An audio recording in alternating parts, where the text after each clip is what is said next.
जम्मू कश्मीर में बहुत बड़ा आतंकी हमला हुआ है जिससे पूरा देश जो है आहत है। पुलवामा अटैक के बाद सबसे बड़ा आतंकी हमला जो है कल जम्मू कश्मीर के कुलगाम क्षेत्र में हुआ, जहां पर जो सैलानी है, पर्यटक देश विदेश के भ्रमण करने के लिए गए थे, कश्मीर घूमने के लिए गए थे और सुबह सुबह वो जो है चाय नाश्ता कर रहे थे बाहर बैठ करके। कुछ आतंकी आए और उन्होंने उनका नाम पूछा और उनका धर्म पूछा।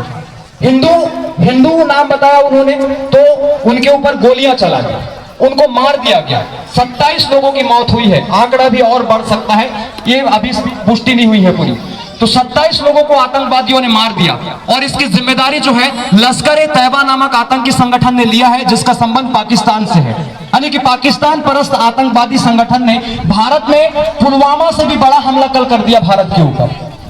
इस पर अभी राजनीति नहीं करना चाहिए और यहाँ से मंच से मैं भी इस पर कोई राजनीतिक टीका टिप्पणी नहीं करूंगा, क्योंकि अभी सरकार भी इससे आहत होगी, सेना भी आहत होगी और कठोर कार्रवाई करने की भी जरूरत है। सेना को भी और सरकार को भी बड़े कदम लेने की जरूरत है। अगर इसके पीछे पाकिस्तान है, इसके पीछे लश्कर-ए-तैयबा आतंकवादी संगठन है, तो उनको कड़ा जवाब देने की जरूरत है। भारत इतना कमजोर नहीं है, भारत की सेना इतनी कमजोर नहीं है कि कोई आतंकवादी संगठन आज हमारे देश में घुस करके हमारे लोगों को मार दे।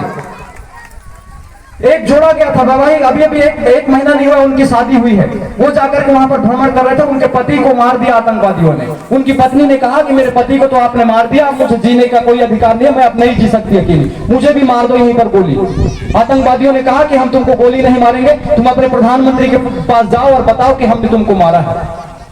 और अभी भाजपा इस पर भी राजनीति कर रही है। हितों की जो नजर होती है वर्तमान सरकार की, वो इस प्रकार की हरकत करती है। इस पर अभी राजनीति करने की जरूरत नहीं है, अभी इस पर हिंदू मुस्लिम करने की जरूरत नहीं है। अगर आतंकवादी मुस्लिम थे, पाकिस्तान परस्त आतंकवादी थे, इसका मतलब ये नहीं कि हम अपने देश के मुसलमानों को गाली दें, अपने देश के मुस्लिम भाइयों को गाली दें। हर समुदाय में, हर धर्म में आतंकवादी पल रहे हैं, इसका मतलब ये नहीं कि पूरा समुदाय को आप गाली देना शुरू कर दें और राजनीति शुरू कर दें। इस प्रकार की जब घटनाएं घटती है, दिन रात यही मीडिया हमारी काम करती है, इन सब से बचने की जरूरत है, क्योंकि इन सब से धार्मिक उन्माद पैदा होता है और फिर दंगे भड़काए जाते हैं। आप उठा करके देख लीजिए, उत्तर प्रदेश का मेरठ हो या फिर नागपुर का हिंसा हो, अभी जहां पर आतंकवादी, अभी जो वो औरंगजेब के कब्र को लेकर के विवाद हुआ था, नागपुर में एक बड़ा हादसा हुआ था। इस प्रकार के दंगे क्यों भड़कते हैं? क्योंकि हमारी वर्तमान सरकार जो है हिंदू मुस्लिम करती है, इस वजह से फिर लोग डंडे उठा लेते हैं, धर्म खतरे में आ गए, इस प्रकार की बातें करते हैं। और अगर धर्म खतरे में आता है तो आए गृह मंत्री का बेटा धर्म बचाने के लिए, तब हम जाएंगे उसके साथ। क्या हमारे में योग्यता नहीं है? आपके बच्चों में योग्यता नहीं है बीसीसीआई बनने का और वो इंटरनेशनल क्रिकेट काउंसिल का बोर्ड का अध्यक्ष बनने का? बीसीसीआई का अध्यक्ष आपका बेटा नहीं बन सकता, मैं नहीं बन सकता। जब यहाँ मंच से भाषण दे सकता हूँ तो उस क्रिकेट बोर्ड का प्रमुख नहीं बन सकता मैं। आज क्यों अमित शाह का बेटा वहां पर बैठा हुआ है, क्यों हम वहां पर नहीं बैठे हुए हैं? इसको समझ रहे हैं। औरंगजेब का विवाद खड़ा किया गया, वो व्यक्ति जो अतीत में दुर्व्यवहार किया, जो भी किया उसने गलत किया, लेकिन उसका मुद्दा उठा करके हमको हिंदू मुस्लिम दंगे में झोंका जा रहा था।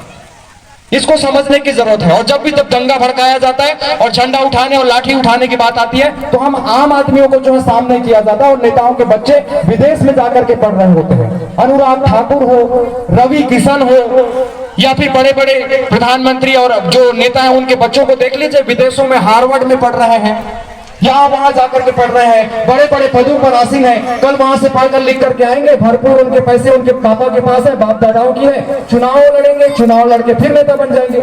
हम कब जाएंगे शासन में और प्रशासन में? इसको समझने की जरूरत है।